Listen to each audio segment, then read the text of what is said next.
Good day. This is Wisdom Wednesday number 27. Today's topic is a steady, committed practice unfolds your infinity. The questioner asks this: I would like to live in the enlightened state, but I hear that requires being a monk with vows, or that I should live in a cave to avoid these distractions and temptations of daily life. How can I live in the enlightened state here in the Western society as a householder? Well, here's your answer.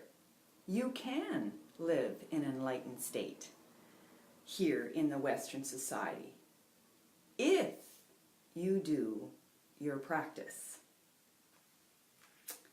So there are 6 very important things you need to understand that when you do your practice. They are 6 aspects of a committed practice, and let's go through them. So the first most important thing for a practice is meditate. Your practice is meditation, but let's talk about what that really is. It's not just sitting down, closing your eyes, and doing a technique. It's a lot more than just getting that on the go. So the first thing is you need to understand that it's about practicing the steadying of your thoughts while placing your attention on the stillness that's behind your thoughts. This is the first most important thing. So you're going to steady your thoughts, which means they're going to subside, because your attention is going to the stillness that is already there inside of you. So you're focusing on the stillness, and while you focus on the stillness, your thoughts will become steady. So that's the first most important thing, is practice with steadying your thoughts by placing your attention on your stillness. The second really important thing is, and this is the thing with new meditators, is that we tend to practice with struggle, like we have to make a lot of efforts and make this work. Well, your practice within time has to be without any struggle. You should not struggle when you meditate. And you don't want to meditate with a goal or an achievement that I have to meditate to get this state, or have an expectation. Without any ego expectations or goals. You meditate with a sense of relaxed state, like you're in this as if this is your whole being. It's not something you're striving for, it's something that you are. So you're settling in to the state you already are. So that's the second most important aspect. So you have the first one, which is steadying your thoughts by placing your attention on the stillness. The second one is meditate without the sense of effort. You're doing it in a relaxed way. The third most important point is this journey that you're on in meditation. There is no end to it. Never think that you're going to get to the end of it. It's not about an end. It's a practice for your lifetime. It's for a very long time. This incarnation, next incarnation, the incarnation afterwards, this is your life. This is the most important aspect of the attitude you want to carry towards your practice, is that this is who you are. That's your practice. And with this practice, you will remove all of the obstacles in the way, because your attitude is such that this is me, this is my life, this is my lifestyle. So all the obstacles of all your past traumas will dissolve, all your conditionings that get in the way of you living this vision of oneness or this vision of infinity, all your bad habits, your impure body, that will all transform and change because you have an attitude that this is just who I am. I'm living this.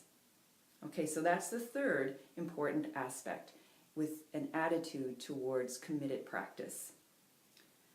The fourth thing that you need to do is affirm your true nature.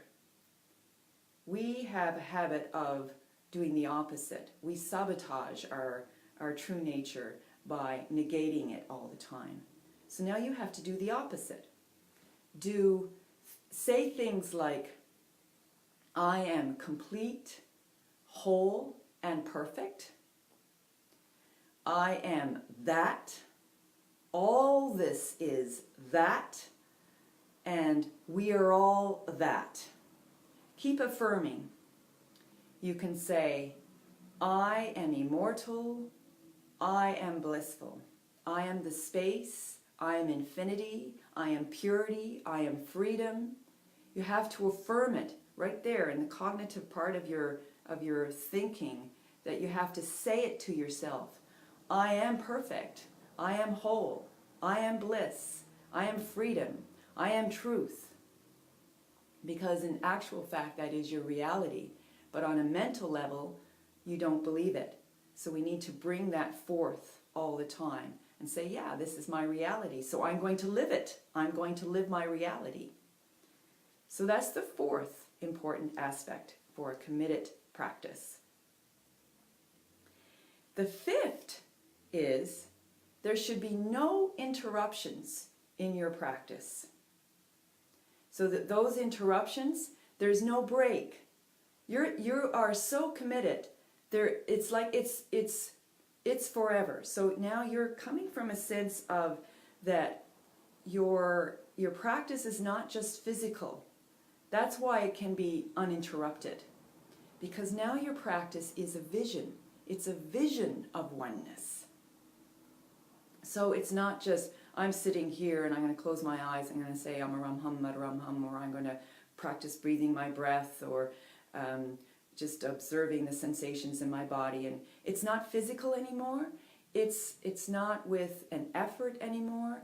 It's that I see infinity. And there's this invisible reality, this underlying reality that is infinitely there, and I see it. So you cannot be interrupted when you're holding this vision of oneness. All right, that's the fifth one. The sixth one is very powerful. The sixth aspect for a committed practice, if you're going to live anywhere, doesn't have to be just in Western society. Even if you're in a cave, you have to practice these 6 very important points. The last one is with devotion. Practice with your heart. Practice that you love infinity. You love your true nature.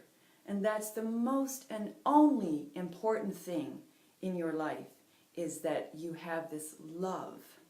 It's this, it's a love that cannot be taken away from you. There's nothing in this whole world that has the power that can take this love of infinity, this love of your true nature away from you.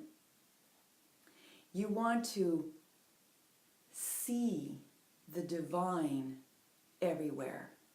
And divine is love. They're the same thing, one and the same. Your love is divine love. It's unity consciousness.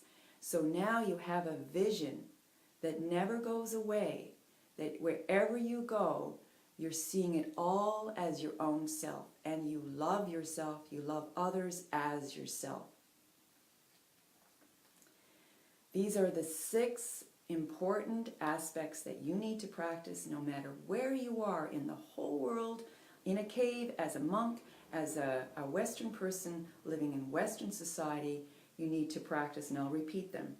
The first one is steady your thoughts by bringing your attention to the place of stillness within. The second step is practice with a relaxed state, with no sense of struggle with ego, intention, or purpose. Practice forever. It never ends. This is your lifestyle. It's not something that you're going to attain. It's not about attainment. It's about living. It's about the journey. The fourth thing is you must affirm your true nature, because the mind does the opposite all the time. So you must intentionally say, I am that. I am infinity. I am truth. I am perfect, whole, complete. I am immortal. I am blissful. The fifth one is do not have any interruptions. And the only way you can never interrupt your practice is take your practice to the most subtlest practice, which is a vision of oneness, that you are seeing infinity everywhere. And you know that your underlying reality is oneness. We are all connected. So see that way. And the last one is practice with your heart, that you are in the state of infinite love with your true nature, and that you see oneness everywhere, and you see the divine everywhere. All right, well, good luck with your practice, because if you practice with these 6 essential attitudes, you will succeed in living your enlightened state here in the Western society. Bye for now.